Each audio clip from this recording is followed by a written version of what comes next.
Hello guys, good morning. જય માતાજી, હર હર મહાદેવ, જય સોમનાથ. કેમ છો? આઈ હોપ બધા મજામાં હશે. તો ગાઈસ, હમણાં તમે લોકો કહેતા હશે કે મારા બ્લોગ નથી આવતા, પણ ગાઈસ કન્ટિન્યુ કામમાં છું, એના હિસાબથી બ્લોગિંગ શૂટ નથી કરી શકતી. તો ફાઇનલી આજે બહુ ડે પછી ઘર પર આવી છું, તો ચલો એવું લાગ્યું કે ચલો થોડો બ્લોગિંગ શૂટ કરી લઈએ. તો આજે મમ્મીની તબિયત થોડી વીક છે, તો ઘરે કોઈ છે નહીં, તો મને એવું લાગ્યું કે થોડો એવો બ્લોગ શૂટ કરીશ અને મમ્મીને મારા હાથથી બનાવીને જમાડવા છે. તો ફાઇનલી અત્યારે મેં શું બનાવવા બેઠી છું. તો પહેલાં તો મેં છે ને સબ્જી બનાવવા રાખી છે અને સેકન્ડ ગાઈસ આટો તૈયાર કરી લીધો છે. ફાઇનલી આટો તૈયાર થઈ ગયો છે. તો આમાં મેથી છે, મેથીને મિક્સરમાં ક્રશ કરી અને પછી એનો પાવડર બનાવીને પછી મમ્મી માટે સ્પેશિયલી એના થેપલા બનાવું છું અને ત્યારબાદ બતાવી દઉં છું. તો ગાઈસ બની રહ્યા છે ગ્રીન પરોઠા. આ બની ગઈ છે સબ્જી, અહીંયા જ બની રહી છે.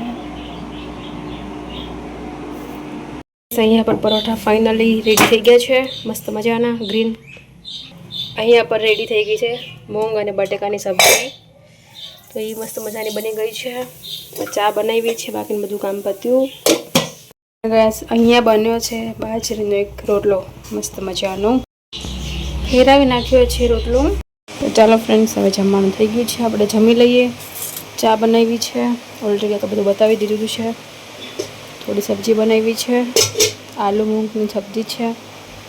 ચાલો જમી લઈએ. હાય એવરીવન, કેમ છો? આઈ હોપ બધા મજામાં જશે. તો ગાઈસ આપણે ફાઇનલી ઉપર આવી ગયા છે અને ઉપર થોડું કામ હતું, તો કામકાજ પતાવવા માટે ઉપર આવેલી છું અને અત્યારે થોડો વ્લોગ શૂટ કરી લઉં છું, ટાઈમ હતો એટલે. અને જો બારિશ આવવાની તૈયારીમાં છે. આવે સારું, કે ગરમી અત્યારે બહુ જ છે અને મમ્મી ઓલરેડી બીમાર હતા. મમ્મીને થોડું સારું થયું છે, થોડું મને બી સારું થયું છે.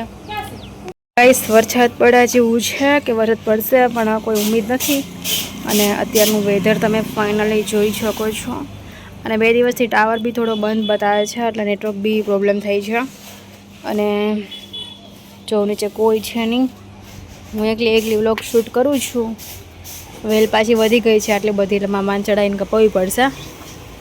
અને ગરમીને એવું બધું બહુ માહોલ પકડાયો છે. ટેરેસ ઉપર જવું છે મારે પણ.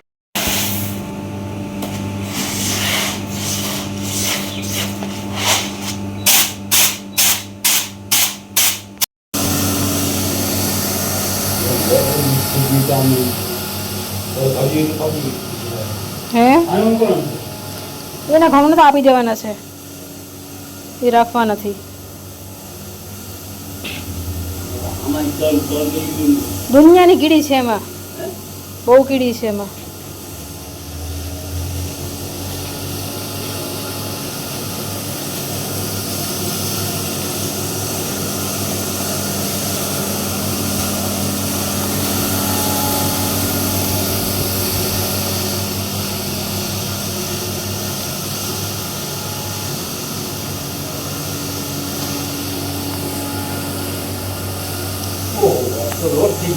તો